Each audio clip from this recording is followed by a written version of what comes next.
രാവിലെ തന്നെ ഞാൻ നമ്മുടെ സൂര്യനെ തേടിപ്പോയതാണ്. അപ്പം ഞാൻ പറഞ്ഞില്ലേ, എപ്പോൾ കാണുന്നതില്ല മൂടൽമഞ്ഞൊക്കെ ഉള്ളതുണ്ട്. അപ്പം ഞാൻ ചായ എടുത്തിട്ട് വന്നിട്ട് നിസ്സാരക്കായിട്ട് തുടങ്ങി ഇന്ന് ഇവിടെ ഇരിക്കാം. എനിക്കിങ്ങനെയാണ് കേട്ടാ, രാവിലെ നല്ല ഫ്രഷ് ആയിട്ടിരിക്കണമെങ്കിൽ എനിക്കിഷ്ടമുള്ള സ്ഥലങ്ങളിലൊക്കെ ഞാൻ വന്നിരിക്കും. പിന്നെ നിസ്സാരക്ക മിക്കവാറും താഴെ ഇരിക്കും നിൽക്കുന്നത്. പക്ഷെ ഞാൻ നിസ്സാരക്കായി ആ സമയത്ത് പറയും, ചായയും കൊണ്ട് ഞാനിങ്ങ് വന്നിട്ട് പറയും ഇവിടെ വന്നിരിക്കാം, കുറച്ച് നേരം ഈ സമയത്ത് വർത്തമാനം പറഞ്ഞിരിക്കാം എന്നുള്ളത്. അപ്പൊ അങ്ങനെയൊക്കെയാണ് ഞാൻ എൻ്റെ മനസ്സിനെ സന്തോഷം കണ്ടെത്തുന്നത്. രാവിലെ നമ്മൾ എത്രത്തോളം ഇതുപോലെയുള്ള കാഴ്ചകളൊക്കെ കണ്ട് നിൽക്കുമ്പോൾ ഉണ്ടല്ലോ, നമ്മളുടെ മനസ്സ് ഭയങ്കര സന്തോഷമായിരിക്കും. ഞാൻ മിക്ക വ്ളോഗിലും ഞാൻ നിങ്ങളുടെ അടുത്തതൊക്കെ പറയത്തില്ലേ. അപ്പൊ ഇതൊക്കെ കണ്ട് ഇങ്ങനെ നിന്നപ്പോഴേക്കും എനിക്ക് തോന്നി സൂര്യൻ ഉദിച്ചെന്ന് തോന്നുന്നു. അങ്ങനെ ഞാൻ ഇതിലേക്കൂടെ നോക്കുമ്പോൾ ഉണ്ട് ആള് ഉദിച്ച് പൊങ്ങിക്കഴിഞ്ഞേട്ടാ. എപ്പോഴും ഞാൻ മനസ്സിലാക്കിയതെന്ന് വെച്ചാൽ ഇത് ഉദിച്ച് പൊങ്ങിക്കഴിഞ്ഞാൽ അത്ര ഒരു മനോഹരമായ ഒരു ആകാശം നമുക്ക് കാണാൻ സാധിക്കില്ല. അപ്പൊ ഞാൻ പിന്നെ നേരെ താഴെ വന്ന് ചായയൊക്കെ കുടിയ കഴിഞ്ഞിരുന്നു. ചെടികളുടെ മൂട്ടില് ഈ ചല്ലി ഇട്ടിട്ടുണ്ടായിരുന്നു കേട്ടോ. ചല്ലി ഇട്ടതിന്റെ അവിടെ ചല്ലി മാറ്റിയിട്ടാണ് ഞാൻ ഈ ചെടികൾ നട്ടത്. ബാക്കി ചല്ലി ഇങ്ങനെ സൈഡിലേക്ക് വെച്ചിട്ടുണ്ടായിരുന്നു. അപ്പൊ എനിക്ക് തോന്നുന്നു ഇതിന്റെ ചൂടടിച്ചിട്ട് ചെടികളൊക്കെ വാടുന്നെന്ന് തോന്നുന്നു. അപ്പൊ ഞാൻ കുറച്ച് ചല്ലി മാറ്റിയിട്ട് ഈ അടുത്ത് നമ്മള് മറ്റേ കുറച്ച് കൊച്ചു ചെടികളൊക്കെ വാങ്ങിച്ചില്ലേ, അതിനെ അവിടെ കൊണ്ട് നടയാണ്. അപ്പൊ ദാ എന്റെ കടലാസ് പൂ ഞാൻ ദാ ഇങ്ങോട്ടേക്ക് മാറ്റി വെച്ചിരിക്കുകയാണ്. അതിന് പാവ വന്നത് പോലെ ഇവിടെ അവിടെയൊക്കെ ആയിട്ട് ഓട്ടം തന്നെ. ഞാൻ ഓരോ പ്ലേസിൽ വെച്ച് നോക്കാണ് എവിടെയാണ് തൃപ്തികരമായിട്ട് അത് നിൽക്കുന്നതെന്ന്. നിങ്ങൾ കുറെ പേര് പറഞ്ഞ് നല്ല വെയിൽ കൊള്ളണം എന്ന്. അപ്പൊ അതുകൊണ്ടാണ് ഞാനിപ്പോ അങ്ങോട്ടേക്ക് മാറ്റി വെച്ചത്. അപ്പൊ ഇനിയിപ്പോ നോക്കട്ട് എവിടെയാണ് അതിന്റെ കറക്റ്റ് പ്ലേസ് എന്നുള്ളത്. ഇത് കണ്ട, ഞാൻ മുന്നേ വാങ്ങിയ പിച്ചിയാണേ. അത് ഇടയ്ക്ക് പൂത്തായിരുന്നു. അപ്പൊ അതിങ്ങനെ വള്ളി പോലെ വരുന്നതാണ്. അപ്പൊ അതിന് പിടിച്ച് കെട്ടി വേണം വയ്ക്കാനായിട്ട്. അപ്പൊ ചെറിയ കയറെന്തെങ്കിലും വാങ്ങിച്ചിട്ട് കെട്ടി വെക്കണം. പൂക്കൾ കണ്ടോ, നല്ല രസമുണ്ട് അല്ലേ. എനിക്ക് ഭയങ്കര ഇഷ്ടമാണ് ഇങ്ങനെ പൂക്കളൊക്കെ കാണാൻ. ഈ പൂക്കളെ ഇങ്ങനെ കാണുമ്പോൾ എനിക്ക് തോന്നും അതിങ്ങനെ കാറ്റത്താടുമ്പോൾ അതെനിക്ക് ടാറ്റ തരുന്നതായിട്ടൊക്കെ എനിക്ക് ഫീൽ ചെയ്യുന്നതാണ് കേട്ടോ. ഇതൊക്കെ എൻ്റെ ഒരു ഫീലിങ്സ് ആണ് ഞാൻ നിങ്ങളുടെ അടുത്ത് ഷെയർ ചെയ്യുന്നത്. എന്ത് മനോഹരമായിട്ടുള്ള സൃഷ്ടികളാണല്ലേ ദൈവം സൃഷ്ടിച്ചിരിക്കുന്നത്. മനുഷ്യനെ പോലെ തന്നെ പൂക്കളെയും ചെടികളെയും. നല്ല രസമല്ലേ ഇതൊക്കെ ഇങ്ങനെ കണ്ടിട്ട്. നമ്മൾ ആ രാവിലെ ഇതൊക്കെ ഒന്ന് കാണുമ്പോൾ തന്നെ നമ്മളുടെ മനസ്സ് നിറയും. ഭയങ്കര ഇഷ്ടമാണ് കേട്ടോ എനിക്ക് ഇങ്ങനെയുള്ള കാഴ്ചകളൊക്കെ ഇങ്ങനെ കാണാനായിട്ട്. നോക്കിക്കേ, അടിപൊളി. വണ്ടികൾക്കൊക്കെ ബാറ്ററി ചാർജ് ചെയ്യുമ്പോഴാണ് എൻ്റെ കാര്യം എടുത്തു കഴിഞ്ഞാൽ കേട്ടോ. രാവിലെ എഴുന്നേറ്റ് വന്ന് ഇതുപോലെയുള്ള കാഴ്ചകളും പ്രവർത്തികളും എനിക്കിഷ്ടമുള്ള കാര്യങ്ങളൊക്കെ ചെയ്തിട്ട് ഞാൻ എനർജി സംഭരിക്കും. അപ്പൊ ആ ദിവസത്തേക്കുള്ള എനർജി എനിക്ക് ആയിക്കഴിഞ്ഞു പിന്നെ ഞാൻ നേരെ അടുക്കളയിലേക്കാണ് വരുന്നത്. അപ്പൊ ഇന്ന് ഞാൻ വിചാരിച്ചു ഒരു വെറൈറ്റി ആയിട്ടുള്ള ഐറ്റം ഉണ്ടാക്കാം. അപ്പൊ ഞാൻ അരിപ്പൊടിയിലാണ് ഉണ്ടാക്കണത് കേട്ടാ. അപ്പൊ ആദ്യം തന്നെ ഞാൻ അരിപ്പൊടി എടുത്ത് ഇതാ ഇനിയിപ്പോ ഒന്ന് നനച്ചെടുക്കണം. നമ്മുടെ സുൽത്താൻ ഇന്ന് എത്രത്തോളം ഇഷ്ടപ്പെടും എന്നൊന്നും എനിക്ക് അറിഞ്ഞുകൂടാ. പിന്നെ അവന്റെ ഇഷ്ടമൊന്നും ഞാൻ അങ്ങ് വിട്ടുകൊടുക്കില്ല. പിന്നെ ഇതാ വെള്ളം തിളപ്പിക്കാൻ വെച്ചിട്ടുണ്ടായിരുന്നു. അത് തിളച്ചപ്പം അടച്ചു വെക്കാണ്. പണ്ടേ ഉള്ള എൻ്റെ ഒരു ശീലമാണ് അടുക്കളയിൽ കയറി വന്നാൽ ആദ്യം വെള്ളം തിളപ്പിക്കുക എന്നുള്ളത്. അതിന് ഇന്നേ വരെ ഒരു മാറ്റവും സംഭവിച്ചിട്ടില്ല. അപ്പൊ ദാ നമ്മളുടെ പുട്ടിന് വേണ്ടിയിട്ട് ഞാൻ ഇവിടെ നനച്ചെടുക്കാണ്. സുൽത്താൻ എന്തുകൊണ്ടാണെന്ന് അറിയത്തില്ല, അരി ആഹാരങ്ങളോട് വലിയൊരു തൃപ്തിയില്ല കേട്ടോ. പക്ഷെ ഞാൻ അങ്ങനെയൊന്നുമല്ല. ഞാൻ പറയും എല്ലാം കഴിക്കണം, അല്ലാതെ നമ്മൾക്ക് ഇഷ്ടമുള്ളത് മാത്രമേ കഴിക്കൂ. അങ്ങനെയുള്ള ശീലങ്ങൾ കുട്ടികൾക്ക് അത്ര നല്ലതല്ല. അപ്പൊ ഇന്നത്തെ താരം എന്ന് പറഞ്ഞാൽ ഇതാണ് കേട്ടോ, ടിൻ ഫിഷ് ആണ്. അപ്പൊ ഞാനിങ്ങനെ എന്തെങ്കിലും ഇതുപോലെയൊക്കെ മനസ്സിൽ കരുതിയായിരിക്കും ഷോപ്പിങ്ങിന് പോകുമ്പോൾ സാധനങ്ങളൊക്കെ വാങ്ങിക്കൊണ്ടുവന്ന് വയ്ക്കുന്നത്. പിന്നെ എന്നെ സംബന്ധിച്ച് ഞാൻ ഒരുപാട് ഐറ്റംസ് ഒന്നും, അതായത് ഇപ്പം നമ്മളുടെ പയർ വർഗ്ഗങ്ങളായാലും എന്തായാലും ഈ ബൾക്കായിട്ട് ഒരു മാസത്തേക്കൊന്നും വാങ്ങിച്ചു വെക്കുന്ന ഒരു പരിപാടിയില്ല. അപ്പോഴപ്പോഴും എന്ന് വാങ്ങിക്കലാണ് എൻ്റെ ഒരു ശീലം കേട്ടോ. അപ്പൊ അതായത് നമ്മൾ ഇതിന് വേണ്ടിയിട്ട് കൊച്ചുള്ളി ഞാൻ ആദ്യം ചെറുതായിട്ടൊന്ന് അരിഞ്ഞു. പിന്നെ ഞാൻ വെച്ച് ചോപ്പറിൽ നിന്നൊന്ന് ചോപ്പ് ചെയ്തെടുക്കാം. അപ്പൊ ഞാൻ ചോപ്പറിലിട്ട് അതൊന്ന് ചോപ്പ് ചെയ്തെടുക്കുകയാണ്. ഇതാകുമ്പോൾ എളുപ്പമുണ്ടല്ലോ. അപ്പൊ ഞാൻ ഇരുമ്പിച്ചട്ടി അടുപ്പത്തേക്ക് വെച്ചിട്ട് വെളിച്ചെണ്ണ ഒഴിച്ചു കൊടുക്കുകയാണ്. ഇതിലേക്ക് ഉലുവ, ഈ അരിഞ്ഞു വെച്ചിരിക്കുന്ന സവാള ഇത്രയും ചേർത്തിട്ട് നമുക്ക് ഇനി ഒന്ന് വഴറ്റി കൊടുക്കാം. 2 പച്ചമുളകും കൂടി അരിഞ്ഞിട്ടുണ്ടായിരുന്നു കേട്ടോ. അപ്പൊ ഞാനിത് ഓൺലൈനിൽ ഇപ്പം വാങ്ങിയ ഒരു കടായിയാണ്. പക്ഷെ ഞാൻ അതിൽ നല്ല കറുത്ത കളർ കൊണ്ട് വാങ്ങിച്ചാണ്. പക്ഷെ എനിക്ക് വന്നപ്പം ഇതിനിടയിൽ ഞാൻ 2 ടേബിൾ സ്പൂൺ ഇഞ്ചി വെളുത്തുള്ളി പേസ്റ്റ് ഇട്ട് കൊടുത്തിട്ടുണ്ട്. എന്നിട്ട് നമുക്ക് 1/2 ടീസ്പൂൺ മഞ്ഞൾപ്പൊടി, 1.5 ടീസ്പൂൺ മല്ലിപ്പൊടി, 2 ടീസ്പൂൺ മുളക് പൊടി, 1/2 ടീസ്പൂൺ ഗരം മസാല പൊടി, പാകത്തിനുള്ള ഉപ്പ് ഇത്രയും ചേർത്തിട്ട് ഒന്ന് ഇളക്കി കൊടുക്കാം. അപ്പൊ എനിക്ക് ഇതാ വന്നപ്പോഴേക്ക് ഇതാ ഈ ഒരു കളറിലെ കടായിയാണ്. നിങ്ങൾക്ക് ഇങ്ങനെയൊക്കെ സംഭവിച്ചിട്ടുണ്ടോ? അപ്പൊ ഞാൻ ഇതാ ടിൻ ഫിഷ് ടിന്നൊന്ന് ഓപ്പൺ ചെയ്തിട്ട് അതിലുള്ള ഓയിൽ ഞാൻ കുറച്ചങ്ങ് കളഞ്ഞേക്കും കേട്ടോ. ഞാൻ ഇടത്തില്ല, കാരണം ഇവിടെ ആർക്കും ആ ഓയിൽ ഉപയോഗിക്കുന്നത് ഇഷ്ടമല്ല. ഓയിലാണെങ്കിൽ ഓയിൽ, വെള്ളമാണെങ്കിൽ വെള്ളം, അതങ്ങ് മാറ്റിയിട്ട് ബാക്കിയുള്ള പീസ് ഇതിലേക്ക് ഇട്ടിട്ട് ഒന്ന് ഇളക്കി എടുക്കണം. അപ്പൊ എനിക്ക് ഈ പറഞ്ഞ മാതിരി ഒരു പറ്റിപ്പോയോ എന്നൊരു സംശയം. ഇതാ ഓൺലൈനിൽ വാങ്ങിയ ഈ ഒരു കടായി ഉണ്ട്, എനിക്ക് കറുത്ത ഇരുമ്പുചട്ടി തന്നെ ഇഷ്ടം. ഇത് നന്നായി ഞാൻ പഴക്കി കേട്ടാ. അപ്പൊ അതിന്റെ വീഡിയോ ഞാൻ ഇനി ഏതെങ്കിലും ഒരു വ്ളോഗിൽ ഷെയർ ചെയ്യാമേ. അപ്പൊ ഞാൻ നമ്മുടെ മസാലക്കൂട്ട് റെഡി ആയപ്പോ ഞാൻ ചൂടോടുകൂടി തന്നെ ഈ മാവിലേക്ക് ഇട്ടിട്ട് ഒന്ന് വിരവിയെടുക്കുകയാണ്. തണുത്തിട്ടിട്ടാ മതി കേട്ടോ. ഇവിടെ ഇപ്പൊ എല്ലാവർക്കും വിശപ്പ് തുടങ്ങുന്നത് കൊണ്ടാണ് ഞാൻ ചൂടോടുകൂടി ഇട്ടത്. അപ്പോഴേക്കും മാവൊക്കെ ചെറുതായിട്ടൊന്ന് കട്ട പിടിച്ചു പോയി. സാരമില്ല. അപ്പൊ ഞാൻ നോക്കിയപ്പോൾ വാഴയിലയില്ല. അപ്പൊ ഞാൻ 2-3 വാഴയിലയൊന്ന് പറിക്കാൻ പോവാണ്. കാരണം നമ്മൾ സെർവ് ചെയ്യുമ്പോഴേക്ക് ഇച്ചിരിയൊക്കെ ഭംഗിയായിട്ടൊക്കെ സെർവ് ചെയ്യണം എന്ന് എനിക്ക് ഭയങ്കര നിർബന്ധമാണ് കേട്ടോ. നിർബന്ധം എന്ന് പറഞ്ഞാൽ എനിക്ക് അതൊക്കെയാണ് ഇഷ്ടം. അപ്പൊ ഞാൻ നമ്മളുടെ പുട്ടുകുറ്റിയിലേക്ക് കുറച്ച് തേങ്ങ ഇടുന്നുണ്ട്. ശ്രദ്ധിക്കണം അകത്ത് ചില്ലുണ്ടോ എന്നുള്ള കാര്യം. പണ്ടൊരു പ്രാവശ്യം എനിക്ക് ഇങ്ങനെ പറ്റിയിട്ടുണ്ട് കേട്ടോ. നിങ്ങൾക്ക് ആർക്കെങ്കിലും ഇങ്ങനെയൊക്കെ പറ്റിയിട്ടുണ്ടോ? ഒരു പ്രാവശ്യം ഞാൻ വലിയ കാര്യത്തിൽ നമ്മളുടെ ഇതുപോലെ പുട്ടുണ്ടാക്കാൻ വേണ്ടി മാവ് കോരിയിട്ടിട്ട്, ഇപ്പൊ ഇതിനിടയ്ക്ക് ഞാൻ മാവ് മസാല ഉള്ളത് കോരിയിട്ടിട്ട് തേങ്ങയൊക്കെ ഇട്ടിട്ടുണ്ടായിരുന്നു കേട്ടോ. അപ്പൊ ഞാൻ എന്ത് ചെയ്യുന്ന, പുട്ടുകുറ്റിയിൽ മാവ് നിറച്ചിട്ട് ഗ്യാസിലോട്ട് എടുത്തങ്ങോട്ട് വെക്കാൻ കംപ്ലീറ്റ് പോയി. കാരണം അടിയിൽ ചില്ലില്ല, മറ്റേ സിനിമയിൽ കാണുന്നത് പോലെ ആയിപ്പോയി. അപ്പൊ അതിനുശേഷം എനിക്ക് ഭയങ്കര പേടിയാണ്. ഞാൻ നോക്കും അകത്ത് ചില്ലുണ്ടോന്ന്, നോക്കിയ ശേഷമേ വയ്ക്കത്തുള്ളൂ. അപ്പൊ പുട്ടല്ലേ, പെട്ടെന്ന് അരിപ്പുട്ടും കൂടി ആയതുകൊണ്ട് എളുപ്പം തന്നെ അത് റെഡി ആയിട്ട് വരും. നല്ല ആവി പറക്കുന്ന പുട്ട് ഞാൻ ഈ ഇലയിലേക്ക് മാറ്റി. ഒന്നുമില്ല, ഈ ഇല വെച്ചിട്ട് നമുക്ക് ഇനി ഇതൊന്ന് കവർ ചെയ്ത് കൊടുക്കാം. ഒരു ഭംഗി, എന്ത് കാര്യത്തിന് നമ്മൾ സെർവ് ചെയ്യുമ്പോൾ ഒരു ഭംഗിയൊക്കെ വേണ്ടേ? കണ്ടോ, നല്ല രസമല്ലേ? അപ്പൊ ഇങ്ങനെ ഇനിയിപ്പോ നമുക്ക് ബാക്കി ഇരിക്കണ മാവെല്ലാം ഞാൻ ഇതുപോലെ തന്നെ പുട്ട് ഉണ്ടാക്കിയെടുക്കണേ. അപ്പൊ ഞാൻ നേരത്തെ പറഞ്ഞ കാര്യം പൂർത്തീകരിച്ചില്ലല്ലോ. നമ്മൾ ഈ പയർവർഗ്ഗങ്ങളൊക്കെ വാങ്ങിക്കുമ്പം നമുക്ക് കുറച്ച് ചെറിയ ചെറിയ പാക്കറ്റ് വാങ്ങിക്കണതാണ് നല്ലത് കേട്ടോ. അല്ലെങ്കിൽ എന്ന് വെച്ചാൽ നമ്മുടെ നാട്ടിലെ ക്ലൈമറ്റ് അനുസരിച്ച് അതിലൊക്കെ ഊറാന്, പിന്നെ ചെറിയ പേൻ, അങ്ങനെയൊക്കെയുള്ള സംഭവങ്ങൾ വരും. അപ്പൊ അതുകൊണ്ട് നമുക്ക് അത്യാവശ്യമുള്ളത് കൊച്ചു കൊച്ചു പാക്കറ്റുകളായിട്ട് വാങ്ങിക്കുകയാണ് ചെയ്യണത് കേട്ടോ. പിന്നെ നമ്മൾ അത് സൂക്ഷിക്കാനൊന്നും നിൽക്കേണ്ട കാര്യമില്ലല്ലോ. അപ്പൊ നമ്മളുടെ പുട്ടെല്ലാം റെഡി ആയി കഴിഞ്ഞപ്പോഴേക്കും ഞാൻ തേയിലവെള്ളം കട്ടൻ ചായക്ക് വെച്ചിരിക്കുകയാണ് കേട്ടോ. തേയിലവെള്ളം എന്ന് പറയുമ്പോൾ ചിലർക്കൊക്കെ എന്തോ പോലെ തോന്നുന്നു എന്ന് പറഞ്ഞ്. നമ്മുടെ ഇവിടെയൊക്കെ നമ്മൾ തേയിലവെള്ളം എന്നൊക്കെ തന്നെയാണ് പറയണത്. നിങ്ങളൊന്നും അങ്ങനെ പറയൂലേ? എന്തായാലും കട്ടൻ ചായ അവിടെ റെഡിയായി. പുട്ട് നല്ല ആവി പറക്കണ പുട്ട് കേട്ടാ. ചൂടോടുകൂടി തന്നെ അവരെയൊക്കെ വിളിച്ചിട്ട് ഞാൻ കൊടുക്കാണ്. അപ്പൊ ഇതിന്റെ കളർ വ്യത്യാസം വന്നിരിക്കുന്നത് കാരണം സുൽത്താൻ കഴിച്ചപ്പോൾ പറഞ്ഞു കേട്ടോ, അമ്മ ഇത് അരിപ്പുട്ടാണല്ലേ. അവൻ ഭയങ്കര ടേസ്റ്റ് മേക്കറാണ് കേട്ടോ. കറക്റ്റായിട്ട് ഓരോന്നും കണ്ടുപിടിച്ച് പറയും.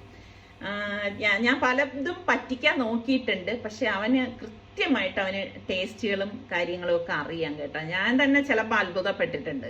അപ്പൊ നമ്മുടെ കാപ്പിയുടെയൊക്കെ കഴിഞ്ഞ് വന്നിട്ട് ഞാനിതാ ഈ ടേബിളല്ല കൗണ്ടർ ടേബിളൊക്കെ ഒന്ന് ക്ലീൻ ചെയ്യണം കേട്ടോ. ഈ സമയത്ത് തന്നെ എല്ലാം ഒന്ന് ക്ലീൻ ചെയ്ത് വെച്ച് കഴിഞ്ഞാൽ പിന്നെ ഉച്ചയ്ക്ക് ജോലി ചെയ്യാൻ വരുമ്പോഴേക്കെല്ലാം നല്ല നീറ്റായിട്ട് കിടക്കുമല്ലോ. അപ്പൊ നിങ്ങൾ പലരും വിചാരിക്കും ഞാൻ ഫുൾ ടൈം കിച്ചണിൽ തന്നെ നിൽക്കുന്ന ആളാണെന്ന്. വളരെ വളരെ വളരെ വളരെ ചുരുങ്ങിയ സമയം കിച്ചണിൽ സ്പെൻഡ് ചെയ്യുന്ന ആളാണ് ഞാൻ കേട്ടോ. എനിക്കിങ്ങനെ കിച്ചണിൽ നിൽക്കുന്നതിനോട് ഒട്ടും താല്പര്യമില്ല.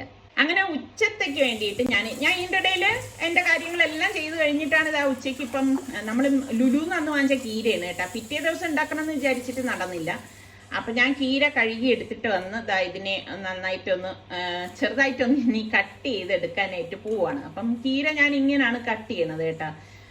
അല്ലാതെ ഇങ്ങനെ ലെവൽ പിടിച്ചിട്ടൊന്നും കട്ട് ചെയ്യാറില്ല.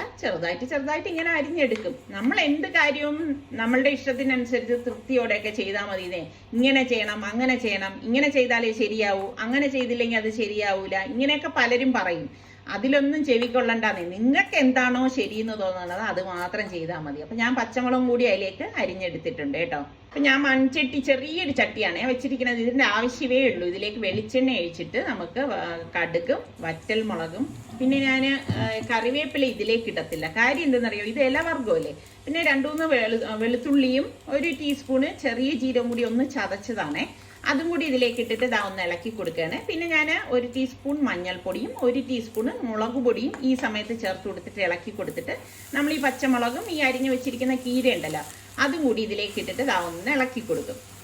ഇളക്കി കൊടുത്ത് കീര ആയതുകൊണ്ട് തന്നെ പെട്ടെന്ന് റെഡിയായി കിട്ടും കേട്ടോ. ഞാനിവിടെ മീഡിയം ഫ്ലെയിമിൽ വെച്ചിട്ടാണ് എടുക്കുന്നത്. അപ്പം ഇതിലേക്ക് പാകത്തിനുള്ള ഉപ്പ് ഇട്ടിട്ട് നമുക്കൊന്ന് അടച്ചു വെക്കാം.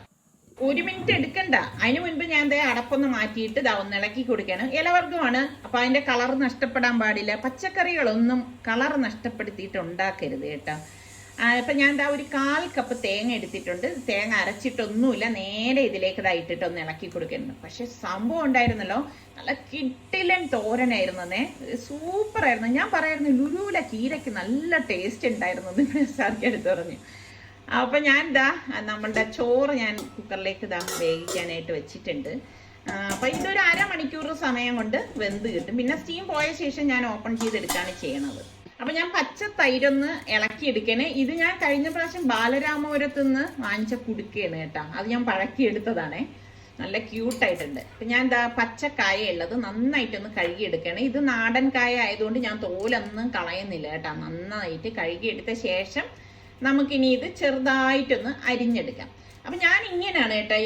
അതുപോലെ തന്നെ നമ്മള് ഇതുപോലെ വെജിറ്റബിൾസ് കട്ട് ചെയ്യാനും അങ്ങനെയൊന്നും പ്രത്യേക ഒരു സ്ഥലത്തൊന്നും ഞാൻ ഇരിക്കത്തില്ല. എനിക്ക് ഇഷ്ടമുള്ള അടുത്തൊക്കെ ഞാൻ ഓടി നടന്ന് വെജിറ്റബിൾ കട്ട് ചെയ്യും, എന്തെങ്കിലുമൊക്കെ ചെയ്യും. അപ്പൊ നമ്മള് ഇന്നടുത്തിരുന്ന് അടുക്കളയിൽ ഇരുന്ന് തന്നെ പണിയണം എന്നൊന്നും യാതൊരു നിർബന്ധമൊന്നുമില്ല കേട്ടോ. 2 പച്ചമുളകും കൂടി അരിഞ്ഞെടുക്കുകയാണ്. പിന്നെ ചുവന്നുള്ളിയും വെളുത്തുള്ളി എല്ലിയും വേണം, അതും കൂടി ഒന്ന് പൊളിച്ചെടുക്കുകയാണ്. പിന്നെ ചിലപ്പോൾ സമയം എനിക്ക് നല്ല മൂടുള്ളപ്പോഴാണെങ്കിൽ ഇതൊക്കെ ഞാൻ പൊളിച്ചു വെക്കും കേട്ടോ. ഇപ്പൊ പിന്നെ അതൊന്നും നടക്കുന്നില്ല. അപ്പൊ ഞാൻ ഇന്നിപ്പോ ഉണ്ടാക്കാൻ പോണ കൽച്ചട്ടിയിലാണ് കേട്ടോ. എന്റെ ക്യൂട്ടായിട്ടുള്ള ഒരേ വർഷമായുള്ള ഒരു കൽച്ചട്ടിയാണിത്. അപ്പൊ അതിലേക്ക് നമ്മുടെ ഈ ചെറുതായിട്ട് അരിഞ്ഞ പച്ചക്കായും പച്ചമുളകും പാകത്തിനുള്ള ഉപ്പും 1/2 ടീസ്പൂൺ മഞ്ഞൾപ്പൊടിയും പിന്നെ കുറച്ച് അത് നെകക്കെയുള്ള ചൂടുവെള്ളമാണ് ഒഴിച്ചു കൊടുക്കുന്നത്. ചൂടുവെള്ളമേ ഞാൻ എല്ലാത്തിനും ഉപയോഗിക്കാറുള്ളൂ കേട്ടോ. എന്നിട്ട് മൂടി വെച്ചിട്ട് നമുക്ക് അതൊന്ന് വേവിക്കാനായിട്ട് വെക്കാം. അപ്പൊ അത് വേഗണ നേരം കൊണ്ട് നമുക്ക് അരപ്പ് തയ്യാറാക്കാം. ഞാനിവിടെ 1 കപ്പ് തേങ്ങ, 2 വെളുത്തുള്ളി അല്ലി, 3 ചുവന്നുള്ളി, 3 പച്ചമുളക്, 1/2 ടീസ്പൂൺ മഞ്ഞൾപ്പൊടി, 1/2 ടീസ്പൂൺ ചെറിയ ജീരകത്തിന്റെ പൊടി, 1/2 ടീസ്പൂൺ വറുത്ത് പൊടിച്ച ഉലുവാപ്പൊടി. എന്നിട്ട് നമ്മൾ ഈ എടുത്തു വെച്ചിരിക്കുന്ന തൈരിൽ നിന്ന് ഏകദേശം ഒരു 1/2 കപ്പോളം ഞാൻ ഒഴിച്ചു കൊടുത്തിട്ട് ഇതൊന്ന് നന്നായിട്ടൊന്ന് അടിച്ചെടുത്തിട്ട് വരാം.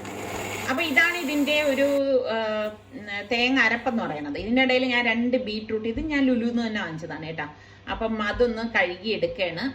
അപ്പൊ അത് വെച്ചിട്ട് ഞാൻ ഒരു കറി ഉണ്ടാക്കണം. അപ്പം അതിന്റെ ആ ഒരു മണ്ടയൊക്കെ കളഞ്ഞിട്ട് ഞാൻ പീലർ കൊണ്ട് ഇതങ്ങ് പീൽ ചെയ്തെടുക്കണേ. എളുപ്പത്തിന് വേണ്ടിയിട്ട് ഇങ്ങനെയൊക്കെയാണ് ചെയ്യണത് കേട്ടാ. ഇതൊക്കെ നിങ്ങൾ ഉപയോഗിക്കാത്തവരാണെങ്കിൽ ഉപയോഗിച്ച് നോക്കുക, എളുപ്പമാണ് കേട്ടോ. അതിന്റെ മാംസമൊന്നും പോകത്തൊന്നും ഇല്ല, അല്ലാതെ തന്നെ നമുക്ക് പീൽ ചെയ്തെടുക്കാൻ പറ്റും. നല്ല കളറുള്ള ബീട്രൂട്ട് ആയിരുന്നു കേട്ടോ. അപ്പൊ ഞാനത് കഴുകിയിട്ട് വന്നപ്പോഴേക്ക് നോക്കുമ്പോൾ അടപ്പ് മാറ്റി നോക്കുമ്പോൾ നമ്മുടെ കായൊക്കെ വെന്ത് വന്നിട്ടുണ്ട്. ഈ സമയത്ത് നമ്മളുടെ ഈ അരപ്പുണ്ടല്ലോ, അരച്ചു വെച്ചിരിക്കുന്ന അരപ്പ് ഇതിലേക്ക് ഒഴിച്ചു കൊടുക്കാം. ഒഴിച്ചു കൊടുത്തിട്ട് നന്നായിട്ടൊന്ന് ഇളക്കി കൊടുക്കണം. നമ്മൾ ഈ കൽച്ചട്ടിയിലൊക്കെ ഉണ്ടാക്കുമ്പോൾ ഒരു പ്രത്യേക ടേസ്റ്റ് ആണ് കേട്ടോ. നിങ്ങൾ അല്ലെങ്കിൽ ഒന്ന് അങ്ങനെ ഒന്ന് ട്രൈ ചെയ്ത് നോക്കി. എന്നിട്ട് ഇതിലേക്ക് പാകത്തിനുള്ള വെള്ളം കൂടി ഞാൻ ഒഴിച്ചു കൊടുക്കുകയാണ്. ഇതാണ് നമ്മുടെ ചോറിന്റെ കറി എന്ന് പറയുന്നത് കേട്ടോ. ഇത്ര ലൂസ് ഉണ്ട്. എന്നിട്ട് ഇതിലേക്ക് ഞാൻ പാകത്തിനുള്ള ഉപ്പും കൂടി ഇട്ടിട്ട് ഇളക്കിയെടുക്കുകയാണ്. അപ്പം ഒരു കിഡിലൻ ഏത്തക്കായ കറിയാണ് കേട്ടോ. ഇത് കുറുക്കൊന്നുമല്ല, കറിയാണിത്. അപ്പം ഇതൊന്ന് ഒറ്റ തിളയെ പാടുള്ളേ. ആ ഒറ്റ തിള വരുമ്പോൾ ഗ്യാസ് ഓഫ് ചെയ്തിട്ട് ഞാൻ മറ്റൊരു ചട്ടിയിലേക്ക് വെളിച്ചെണ്ണയും കടുകും പച്ചമുളക് ഇതുപോലെ വട്ടത്തിലരിഞ്ഞതും വറ്റൽ മുളകും പിന്നെ ഇതൊന്ന് മൂപ്പിച്ച ശേഷം ജസ്റ്റ് ഒന്ന് മൂത്താൽ മതി കേട്ടോ. കുറച്ച് കറിവേപ്പിലയും അതൊന്ന് ഇളക്കിയിട്ട് എൻ്റെ ടിപ്പാണ് ഞാനൊരു 1/4 ടീസ്പൂൺ മുളക് പൊടി ഇടുന്നത്. എൻ്റെ ഏത് കറിക്ക് ഞാൻ ഇങ്ങനെയൊക്കെ ചെയ്യാം. അപ്പം നിങ്ങൾക്ക് വേണമെങ്കിൽ സമീറാസ് ടിപ്പ് എന്ന് വേണമെങ്കിൽ ഇതിന് പേര് കൊടുത്തോളൂ. ഇതൊക്കെ ഞാനൊരു തമാശയ്ക്ക് പറയുന്നതാണ് കേട്ടോ. അപ്പം ഞാൻ നമ്മുടെ കറിയിലേക്ക് ഇതൊന്ന് ഒഴിച്ചു കൊടുക്കുകയാണ്. അപ്പം നമ്മൾ ഇങ്ങനെ കറിയിൽ താളിപ്പൊഴിക്കുമ്പോൾ ഒരു പ്രത്യേക ഭംഗിയാണ് കേട്ടോ ആ കറിക്ക് കിട്ടുന്നത്. അപ്പം നമ്മളുടെ കായക്കറിയും റെഡി ആയിട്ടുണ്ട് കണ്ടോ, നല്ല അടിപൊളിയാണ്. അപ്പം കീരത്തോരൻ ഇവിടെ റെഡിയാണ്. അപ്പൊ ഇനിയിപ്പോ ചോറ് ഊറ്റി ഞാൻ എടുത്തു. അപ്പം ഈ ചോറിനെ പടച്ച് മാറ്റി വെക്കുകയാണ്. ഇനി നമുക്ക് ഈ ബീട്രൂട്ടിന്റെ പരിപാടിയാണുള്ളത്. അപ്പൊ ഞാൻ ഉണ്ടാക്കേണ്ട മൺചട്ടി ഈ ചട്ടി ഞാൻ പഴക്കിയത് തന്നെയാണ് കേട്ടോ. ഇതിലേക്കാണ് ഞാൻ ബീട്രൂട്ട് ഗ്രേറ്റ് ചെയ്തിട്ട് കൊടുക്കുന്നത്. ഇതുപോലെ ഒന്ന് ഗ്രേറ്റ് ചെയ്തെടുക്കും. അപ്പൊ ഞാൻ ഇതെല്ലാം ഇവിടെ ഗ്രേറ്റ് ചെയ്ത് എടുത്തിട്ടുണ്ട്. എന്നിട്ട് ഗ്യാസ് ഓൺ ചെയ്ത് വെച്ചിരിക്കുകയാണ് കേട്ടോ. അപ്പൊ ഇതിൽ തന്നെ കുറച്ച് ഇങ്ങനെ നല്ല കളറും ചാറും ഉണ്ടായിരുന്നു. എന്നാലും ഞാൻ ഇവിടെ ഒരു 1/4 കപ്പ് വെള്ളം ഒന്ന് ഒഴിച്ചു കൊടുക്കാണ് കേട്ടോ. ഒഴിച്ചു കൊടുത്തിട്ട് പാകത്തിനുള്ള ഉപ്പും കൂടി ഇട്ടിട്ട് നമുക്ക് ഇത് ഒന്ന് ഇളക്കിയിട്ട് വേണം വേവിച്ചെടുക്കാനായിട്ട് കേട്ടോ. അപ്പൊ ഇത് ഗ്രേറ്റ് ചെയ്തത് കൊണ്ട് തന്നെ ഒരുപാട് സമയമൊന്നും എടുക്കത്തില്ല. ഇത് നമുക്ക് പെട്ടെന്ന് റെഡിയായി കിട്ടുന്ന ഒരു കറി തന്നെയാണ് കേട്ടോ. അപ്പൊ ഇതുപോലത്തെ പരന്ന പാത്രം ആയതുകൊണ്ട് വേഗം റെഡിയാവും. അപ്പൊ ആ സമയത്ത് നമുക്ക് ഇതിന്റെ അരപ്പിന് വേണ്ടി ഞാൻ ഇവിടെ 1/4 കപ്പ് തേങ്ങ, ഒരു 4 പച്ചമുളക്, ഒരു ചെറിയ പീസ് ഇഞ്ചി, കുറച്ച് കറിവേപ്പില, 1/2 ടീസ്പൂൺ ചെറിയ ജീരകം, ഇത്രയും കൂടി ഇട്ടിട്ട് ഞാൻ കുറച്ച് വെള്ളം ഒഴിച്ചൊന്ന് അരച്ചെടുക്കണേ. എന്നിട്ട് ഇതാ നമ്മളുടെ ഒരു 2-3 മിനിറ്റ് കഴിയുമ്പോഴേക്കും തന്നെ ഇതാ ബീട്രൂട്ട് വെന്തിട്ട് അതിൽ നിന്ന് ചാറൊക്കെ വന്നിട്ടുണ്ട്. അപ്പോൾ ആ ചാറങ്ങ് വറ്റിച്ച് കളയും. തീ കൂട്ടിയിട്ടിട്ട് വറ്റിച്ചിട്ടുണ്ട്. ഇനി ഇതിലേക്ക് നമ്മൾ ഈ അരപ്പ് ഒഴിച്ചു കൊടുക്കും കേട്ടോ. അരപ്പ് ഒഴിച്ചിട്ട് ഈ അരപ്പിലുള്ള ഒരു വെള്ളത്തിന്റെ അംശം ഉണ്ടല്ലോ, അതൊന്ന് വറ്റണത് വരെ ഒന്ന് ഇളക്കി കൊടുത്താൽ മതി. പെട്ടെന്ന് റെഡിയാവും കേട്ടോ. കാരണം നമ്മൾ തീ കൂട്ടി വെച്ചിട്ടല്ലേ ഇത് റെഡിയാക്കി എടുക്കണത്. അടിക്ക് പിടിക്കാതിരിക്കാൻ നോക്കണം കേട്ടോ. സരിത്ത പറഞ്ഞ് തീ കൂട്ടി വെക്കാനെന്ന് പറഞ്ഞിട്ട് അടിക്ക് പിടിച്ച് കളയരുതേ. എന്നിട്ട് ഞാൻ ദാ മിക്സിയുടെ ജാറിലുണ്ടല്ലോ, അത് 1/2 കപ്പ് തൈര് ഇതാ ഇതുപോലെ ഒഴിച്ചു കൊടുക്കാനേട്ടാ. എനിക്കിങ്ങനെ ഈ കുടുക്കയിൽ എൻ്റെ തൈര് ഒഴിച്ചു വെച്ചപ്പോൾ ഭയങ്കര ഇഷ്ടം കേട്ടോ. അത് ഒറ്റ കറക്കേ പാടുള്ളൂ. എന്നിട്ട് നമുക്ക് ഈ കറിയിലേക്ക് ഒഴിച്ചു കൊടുക്കാം. ഗ്യാസ് ഓഫ് ചെയ്തിട്ട് കൊടുത്തിട്ടുണ്ടായിരുന്നേ ഞാൻ.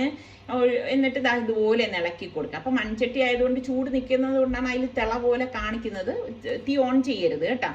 അപ്പം ഇനി നമുക്കിത് താളിച്ചൊഴിക്കണം. അപ്പം നമുക്ക് വെളിച്ചെണ്ണയിൽ കടുക്, വറ്റൽമുളക്, പിന്നെ കുറച്ച് കറിവേപ്പില, ഇത്രയും കൂടിയുള്ള താളിപ്പ് നമുക്ക് ഇതിലേക്ക് ഒഴിച്ചു കൊടുക്കുമ്പോൾ നമ്മുടെ അടിപൊളി കറി ഇവിടെ റെഡി ആയിട്ടുണ്ട്.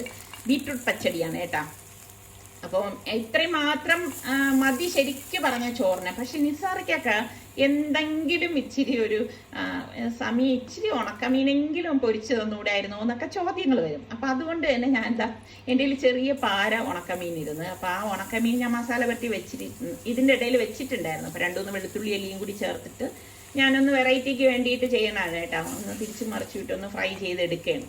അതും കൂടി ആകുമ്പോഴേക്ക് നമ്മളുടെ സംഭവം കിടിലനാവും. പിന്നെ ബാക്കിയിരുന്ന തൈരിൽ കുറച്ച് വെള്ളം ഒഴിച്ച് അതിനെ മോരാക്കിയിട്ട് കുറച്ച് കറിവേപ്പിലയും കൂടി ഇട്ടെടുത്ത്. ഇതാണ് നമ്മളുടെ ഇന്നത്തെ ലഞ്ച് എന്ന് പറയുന്നത്. അപ്പൊ നമ്മളുടെ സലു സിമ്പിൾ റെസിപ്പീസിൽ ഇന്ന് ഞാനൊരു കിടിലൻ നെയ്യപ്പം, ഇൻസ്റ്റന്റ് നെയ്യപ്പം ഇട്ടിട്ടുണ്ട്. അപ്പൊ കാണാത്തവർ പോയെന്ന് കാണണം. ലിങ്ക് ഞാൻ ഇതിന്റെ എപ്പോഴും പറയുന്ന പോലെ പിണ്ട് കമന്റ് ആയിട്ട് കൊടുത്തേക്കാം. പിന്നെ നമ്മളുടെ ആ ചാനൽ സബ്സ്ക്രൈബ് ചെയ്യാത്ത ആരെങ്കിലും ഒക്കെ ഉണ്ടെങ്കിൽ സബ്സ്ക്രൈബ് ചെയ്തേക്കണേ. എന്നിട്ട് സലു സിമ്പിൾ റെസിപ്പീസിന്റെ വീഡിയോസ് നിങ്ങൾ ഫുൾ എടുത്തിട്ട് എല്ലാം കണ്ടു നോക്കൂ. എന്നിട്ട് അതിന്റെ അഭിപ്രായം കൂടി തരണേ. അപ്പൊ ഇന്നത്തെ ബ്രേക്ക്ഫാസ്റ്റും ലഞ്ചും ഒക്കെ നിങ്ങൾക്ക് എല്ലാവർക്കും ഇഷ്ടമായെന്ന് വിശ്വസിക്കുന്നു. അടുത്തിനി നമുക്ക് നല്ല റെസിപ്പിയോ വ്ളോഗോ ഇട്ടൊക്കെ വരാം. അതുവരയ്ക്കും എല്ലാവർക്കും ബൈ.